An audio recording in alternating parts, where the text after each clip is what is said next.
Yeah. Wow, talk to me about that one, Michael. It's a weird one because, and again, I don't want to appear to be making excuses, but I didn't feel myself. I'm gonna keep it very simple. I wasn't my complete self. I'm still analyzing exactly the different things that was going on. What does that mean? So just mentally, I wasn't in the right space, and it had nothing to do with him. And this is what I'm saying. I'm trying to analyze it because it didn't feel like it was him that did anything. But an example of this is when I got to the weigh-ins. Not it was the way. Yes, the press conference. Sorry, I love that atmosphere, man. It's crazy. I just like, yeah, I love see people getting hyped and stuff, and it makes me want to fight like even more. This press conference, I go to the press conference, and I'm standing there waiting to walk on stage, and my heart was going a million miles an hour. I've never been nervous Wow, to not do anything. I wasn't even going to the fight. This is just to go on stage. wow.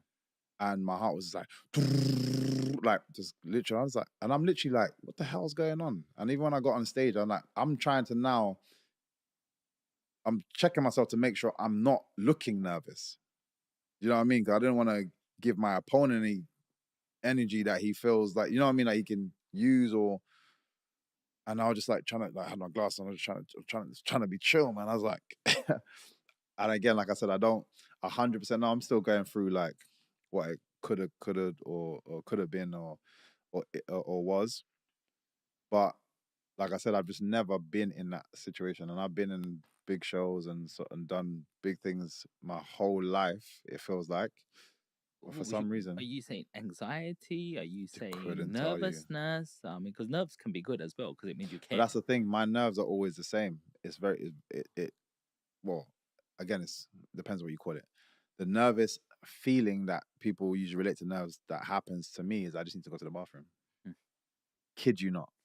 And this happens every day in sparring as well. Like in the gym, the second my coach is like, "Oh, okay, pad up, we're sparring," I'm like, "Yep, need to go to the toilet." I don't know what it is. Like it's just something like I just want to clear. My body's just like, okay, empty the tank and then be ready to. I don't know Yeah, what it is, but that's the most I ever get for any form of nerves right. for anything. I've never had it where my heart felt like it was gonna like jump out of my chest, Wow, and this wasn't even for the fight.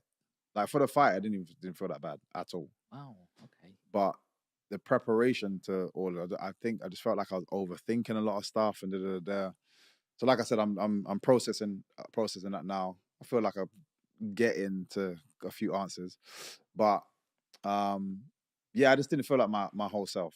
What was his style like? I mean, first of all, Ian Gary, he's about 26, isn't he? He's about I'm not even sure. I I'm not think they sure. were one of the commentators say he's 26. Mm-hmm. So he's about 10 years younger. How Mm-hmm. much of a difference does that make? Not at all.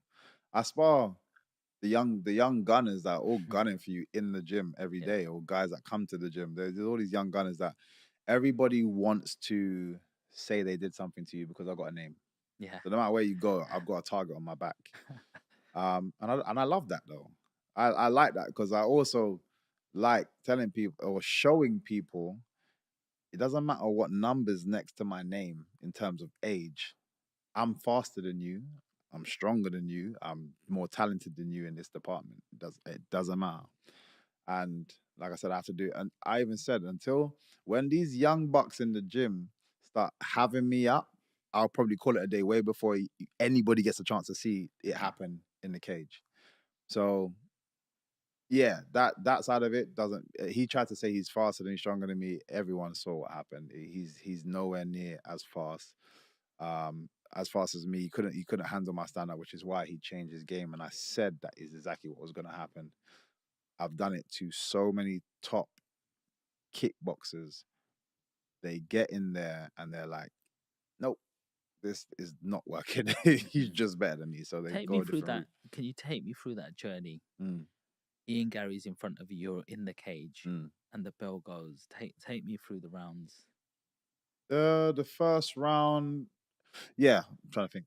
The fight, the first round, I'm literally moving around. Always do like little feel out stage. Try to land a couple of little basic things. just to get the time and then see what he's twitching. He's got good responses. There's a couple of things I tried to do. I'm like, okay, yep, he's on point. He's key. So I got to step up a little bit more. There was a kick that I saw and I went for, and I just got the timing wrong, and that's when I got tangled up, and we fell to the floor. As I'm getting up, he's smart. He's been working with Damian Maya. For those who know, Damian Maya is one of the OG jiu-jitsu dons in the game. Like he watch any of Damian Maya stuff, is submission after submission after submission after submission, and he's been working with Damian Maya. He's over in Brazil working with him, one of the greatest to do it in MMA.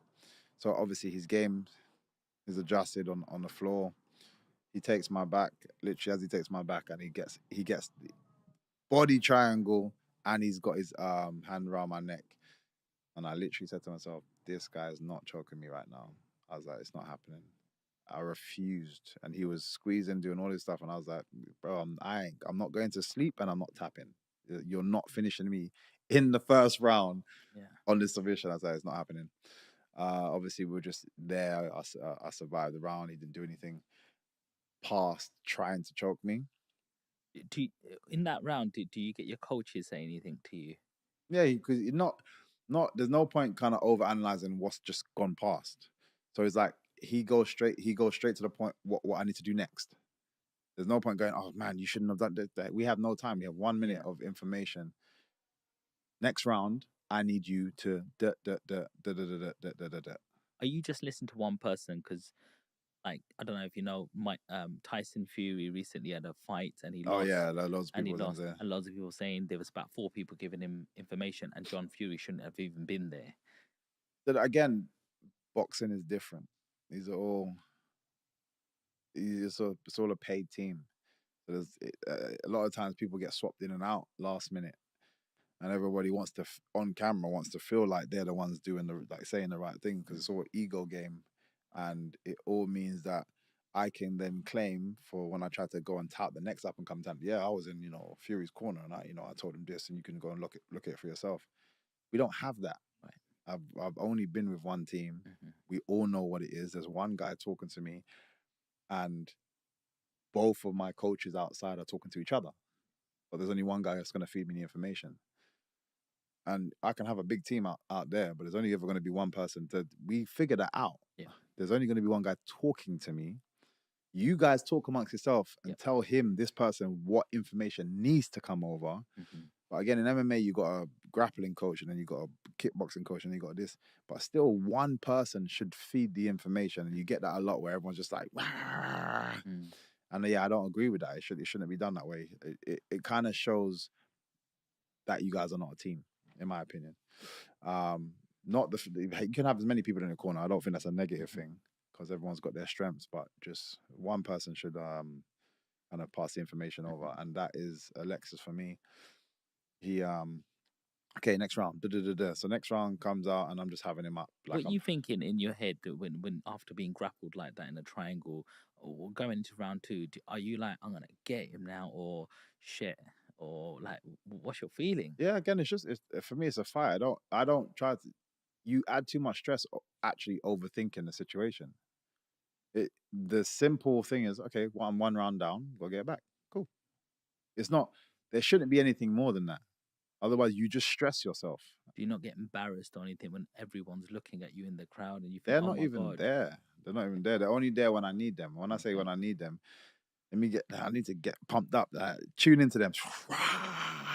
Or you hear MVP. I'm like, yeah, cool. I'm good. And then lock back in. Yeah. Other than that, that's not important to me. They don't see what I have to put myself through every day to day. They can only judge me on this. So your opinion doesn't matter. I don't care. So go out there, next round, feeling good about myself now. Get back in. I'm gonna get this guy this round. Start finding the shots. I'm landing some nice shots, and he can tell he's now getting more and more frustrated. He's getting more and more tired. Come out, I win that second round. Third round, again, I just made some silly mistakes during the third round, but still was winning. And then made another silly mistake where I was by the cage, and I always do something there. I don't want to go into too many details, but when I'm by the cage, I did something that I don't normally do, and it got tangled up. He took my back again, and then just kind of stayed there.